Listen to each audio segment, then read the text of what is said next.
Ali bin Abi Talib radhiyallahu anhu alipambana na kafiri mmoja, alikuja wakapigana pale. Yule maana alikuwa anamtukana Mtume sallallahu alaihi wasallam, anamtukana Mtume, anawatukana Waislamu, wakaja wakakutana pale. Ali bin Abi Talib akaondoka hapa kwenye msikiti hapa ninapokuonyesha kwa mkono wangu, karibisha mahujaji wote watakaotaka kwenda kufanya ibada ya umra, tuje katika Al-Faris Traveling and Tours, na namba za simu ziko hapo chini inshallah. Mtume akamvisha kilemba chake.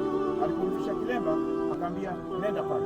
Abu Bakar, Umar na Uthman wakabakia wanaleta takbir, Allahu akbar, takbir, Allahu akbar, mpaka alipofika pale akaenda pale akamkuta mmoja katika Makureishi ambaye ilikuwa ni jeuri sana, ana matusi sana, anatukana masahaba. Wakakutana pale. Walipokutana pale, na yule maana Maka alikuwa anajulikana mpambanaji, ana ubavu wa kupiga, ikawa wamekutana pale. Yule maana akamtishia upanga Ali akasogea pembeni, wakaanza kuzipiga pale.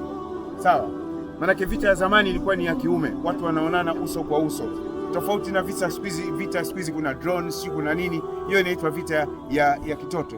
Basi wakapambana pale. Walipopambana pale, Ali bin Abi Talib huku Abu Bakar na Umar na Uthman na Rasulullah wanaomba dua, Allahu akbar, Allah, sababu walikuwa wanamuona Ali anapopambana pale. Basi akampiga upanga yule bana shingoni, akadondoka chini, akamchukua na yule farasi wake akamkata. Ali bin Abi Talib akawa analeta mashairi, anasema abada alhijarata min safahati ra'yihi wa abadtu rabba Muhammadin bisawabin la tahsabanna Allah khadila nabiyahu wa rasulahu wa dinahu. Kwa hiyo pale ndipo akaleta hayo mashairi, akashuka na hiyo mistari. Ukitaka kurejea haya mashairi, rejea katika vya sira, labda uende thanawi, sana ula au sana thalitha, utakwenda kupata hiyo mistari katika qismu al-adab ya sira an-nabawiyya. Pale ndipo Ali alipomuua yule bana. Na hapa tupo katika eneo la 7 masajid, misikiti 7.